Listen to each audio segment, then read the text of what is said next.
So apparently, rats come in packs. I guess the giant rat that tried to get me hooked on hookahs does make all of the rules, even after death, including summoning its hungry rat army to feed off short Irish boys. Nothing like a good English invasion. Oh yeah, and this guy started being alive again. What's your name, Matt? You know, if my lungs give out after doing this, you're paying the hospital bill. From screaming? What? You'll be fine. Don't you have free healthcare or any? Oh, it's for me. Sister location. Yendo, here's a stupid bitch I never mentioned. This thing is essentially Sister Location's Golden Freddy, appearing as a Funtime Freddy endoskeleton with yellow eyes. People thought he was A, Golden Freddy, B, Fredbear, or C, an enigma never to be elaborated on ever again in the history of anything ever.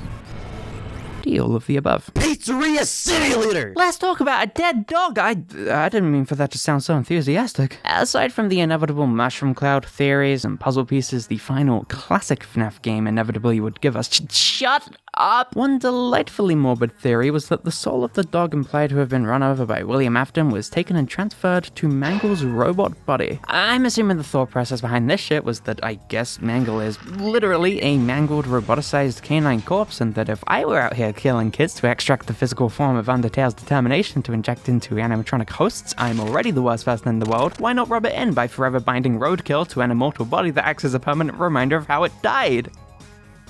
I guess the dog was also a Siamese twin. Aside from that, I don't recall a lot of crazy-ass theories or rumors I didn't mention last time. UCN. Ultimate Custom Night, are you having a giggle? Help wanted! I don't recall anything about this thing I haven't already yelled about. Isn't that just bananas? Especially with how freaking different this entry was. An entirely fresh take on the story, a 3D engine, a whole new team working on this shit. I have a theory that Glitchtrap is Rabbit from Winnie the Pooh. There just wasn't much to work with here that wasn't already laid out in a way that'd steer players generally down the correct road. After all, the bulk of Help Wanted is essentially just a slew of remixed ideas and mechanics from the old games packed into a full virtual reality experience, as if to serve as the Five Nights at Freddy's series Sonic Generations, if you will. Other than that, we got nothing. Special delivery! Oh, so this one has about 10 zillion rumors, and I am covering none of them. I say rumors, I'm pertaining more to upcoming animatronic skin predictions and character releases. This is essentially a gacha game. If you can think of a skin, they've touched on it already. Like Hives. But that is a whole moderately uninteresting topic surrounding a game I am already completely uninvested in. And it's riddled with in-game advertisements. Don't you hate it when you're trying to enjoy a piece of media and all of a sudden you get some asshole? This video is sponsored by Surfshark. See, unfortunately, when you're anywhere in this disgusting part of the planet, Season 6 of Better Call Saul just isn't something any government wants you seeing. No joke, I've been able to finish that show just fine in the UK, but after flying literally thousands of miles to the US earlier this year, apparently it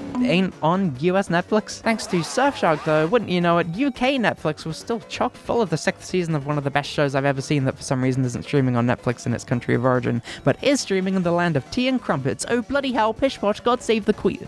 Oh, that's the magic of the Surfshark virtual private network, baby, and if you're a fan of blowing through government restrictions and geo-blocks like their soft serve, grab your nearest stainless steel scooping device, cause with Surfshark, yeah, we're spooning. Like seriously, it couldn't be easier to get more than your money's worth out of Surfshark. With its military grade encryption, 24/7 support, and over 3,000 servers in 100 countries, boy am I weaning myself over those facts. And only cause of features like that, it's hard to imagine the service being anything but reliable, safe and secure, and one I would highly recommend. And it is as easy as PI double snakes to get your hands on such a wicked convenient tool, made even easier to grab today by using code GOMOTION during sign up for 83% off and 3 extra months free. Just go to surfshark.deal/GOMOTION and enter the sexiest promo code you've ever seen in your life, GOMOTION, to start VPNing to your heart's content, you little damp hamburger. Link in the description. Trying to sell you something?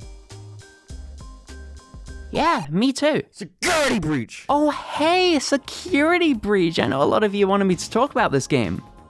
Anyway, man, Steel Wool were cagey with this one, with the game's late 2019 announcement and no real hint as to what this thing even was until a cinematic glimpse almost a whole year later. It took even longer for any kind of nudge as to how the fundamental gameplay would work, though with the ongoing outbreak of chickenpox, in addition to several other assumed factors coming into play internally, the delays are understandable. Lucky for us today though, those extra months in the oven gave the community plenty of time to theorize and deduct what security breach could even be, especially with the title being the first in the series to exhibit true free roam, something fans have been longing for since the second game. Of course, we know now that this is essentially Sega World meets Resident Evil 2, but back in ye old 2020, the idea of a truly free 3D environment to dash around in gave way to all sorts of gameplay scenario concepts, except never mind, here's how the central mechanic of the game works. Thanks, Funko! Yeah, I'm guessing that while Security Breach was taking its sweet time stretching its legs, somebody decided that holy pissing shit, the people need to know that apparently this thing played out like an E-rated Evangelion.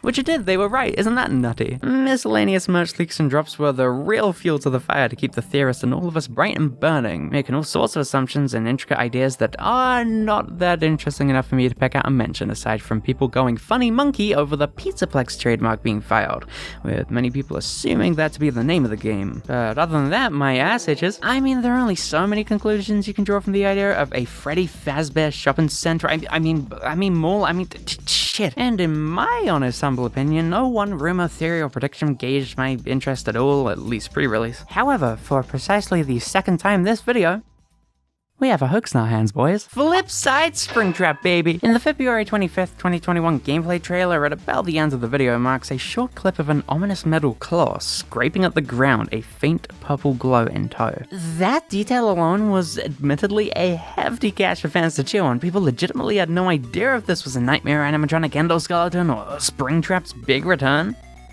Well, assumedly somebody really wanted that second one. January 3rd, 2021, somebody posted the first Flipside Springtrap to 4chan, boasting about having enjoyed the DualShock, a mislabeling of the PS5's DualSense controller most likely. July 29th, 2021, a barrage of images are posted to 4chan. First up, this sucker, a much clearer sneak peek of what's implied to be the same model we saw in the first leak, though framed to look as if to be an altered version of the shot from the trailer, with the animatronic upright and potentially clipping through the floor if we take into account the impossible angle. Supposedly to prove themselves, the leaker posted this, a second angle of the original Flipside Springtrap teaser, further solidifying the idea that they did, in fact, have access to the character before the trailer dropped in February. A third image, seemingly unconnected to the other hoaxes at hand, was also dropped at the height of the hype, and everything was fake as shit. Yeah, so it turns out not only was each one of these images totally fabricated, but not one of these things were coordinated between anybody in the slightest. It's a bit wild seeing such an unorthodox collaborative effort for something I don't think I've ever seen before in the Five Nights at Freddy's fan community. Three totally unique iterations of the same hoax existing in the same place, if only to come together just to lie to thousands and thousands of people on the internet.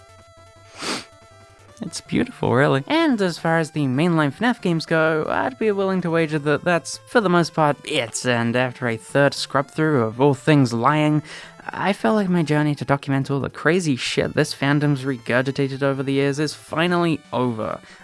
Except for everything else. That's right, baby! Oh, you thought I was done? Yeah, there ain't nothing game-specific I haven't punctured already with a tetanus-infested stick, but goodness gracious is there a relatively reasonable bucket load of hot miscellaneous shit yet to be unturned. So, in chronological order, the real Freddy's phone number hoaxes of 2015 give lunatic fans a string of arbitrary numbers hidden in a webpage that mean absolutely nothing and a couple straws to grasp at, and you end up with several incredibly confused companies totally disconnected from the game franchise with several incoming calls about animatronics and dead kids, including a couple actual pizzerias with the misfortune of featuring Freddy in the name of the eatery, with one of these places reportedly receiving hundreds of calls a day from annoying shithead children regarding this wacky crap. While the situation was severe enough to issue an official statement from Scott Cawthon, one of the restaurants was surprisingly cool about things, offering a discount to FNaF fans for a limited time. The 2020 fake movie leaks predominantly featuring a photo of a propped up Freddy Fazbear animatronic accompanied by assumedly a reference cutout and an endoskeleton frame hanging out stage left, and a quote-unquote leaked poster, both somewhat convincing in their own right, but equally fake as shit to the credit of Bon Bon Films. And finally, the whole mid-2020 Chuck E. Cheese Hoaxes saga involving a hefty amount of bullshit, including a series of faked news headlines detailing missing children, animatronics misbehaving after dark, and the death of a night guard watchman, and a page from an employee instructional booklet tasking all night shift workers to wear a spare Chuck E. Cheese costume head in order to psych out the built-in facial recognition software integrated into the stage animatronics. Because that was definitely a thing. Also, these are all riddled with spelling errors, making the fact that these four images made actual big media headlines all the more entertaining. Yeah, people were desperate enough to want FNaF to be real that an alarming slice of the general non-FNaF population really thought, I'm not advocating for child murder, but to Poster Page's credit, the director behind this whole show, people still fall for this shit. Like, often. I mean, fake headlines, yeah, people are stupid, it's understandable. The whole facial recognition page, though, is admittedly fairly faithful to the tone and visual style of those old manuals. And at first glance, I can easily see why and how this would make you and I look like a silly bitch for thinking it true. A follow-up hoax of sorts, released in mid-2021, featured another glimpse into the booklets, detailing a console mode for the onstage animatronics, encouraging parents to shove their baby's head into a foreign death chamber in order to shut them the piss up. I appreciate the novelty of this one, risking having your child's cranium crushed by a greasy, oily hunk of metal. But as far as really fooling anybody goes, I think this dips a tad too far out of the realm of possibility. As much of a knife-wielding mosh pit the entirety of the 80s was when it came to the safety of any living being under the sun. Wait, hold on, I think we got one more? Oh hey, it's the golden cupcake hoax I showed off back when I talked about FNaF 1 hoaxes, you remember? The hoax itself was a hoax, it never existed. I made it up about 2 weeks before I showed it off, you're welcome. Yeah, I figured, you know what would be funny? Gaslighting. Can you blame me? Is it really a gomotion hoaxes video without a submission from yours truly? I made Nightmare JJ, okay? I earned this. And if you're wondering how many people actually fell for this stupid asinine shit, add this number to this number. Suffice to say, it's more than 2, and that's what matters. Okay though, it's hard not to feel bad seeing so many people apparently fully remember this hoax existing. I believe I've created some kind of Mandela effect. I don't know whether to be terrified or impressed. The idea for this thing was kind of an amalgamation of the whole golden cupcake Easter egg from Freddy's 3 and this wacky shit from FNaF 2, complete with the whole pinprick eyes shtick. I'm assuming the case here is that I gaslit several thousand people into believing in something I thought up in about 7 minutes. Hell's already got a place for me, don't you worry. I'm probably not kidding, something tells me I'm going there soon. Anyway, FNaF hoaxes and rumors, ladies, gents, and non-binary friends. I feel like I'm compelled to say something inspiring and monumental here.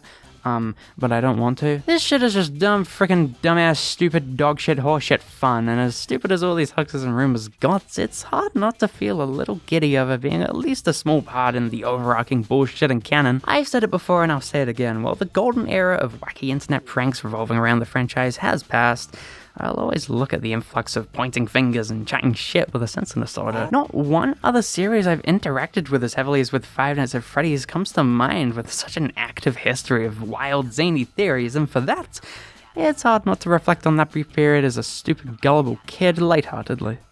Yeah, that's nice and all, but then I think back to the times where people legitimately thought that the bite of 87 could potentially be referencing the bite of 1887 and think, yeah, maybe it's for the best. To be fair, arguably more terrifying, you'd probably die a slow, painful death from a really cool infection or something, as opposed to the instant cracking of your skull or whatever. But I don't think hoaxes are entirely dead.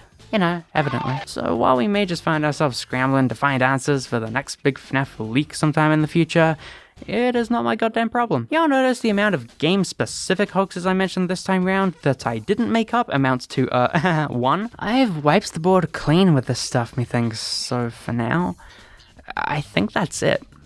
Specifically for hoaxes and rumors, you know how contagious this series is? I'll be talking about Fredbear's urinary tract infection till I die.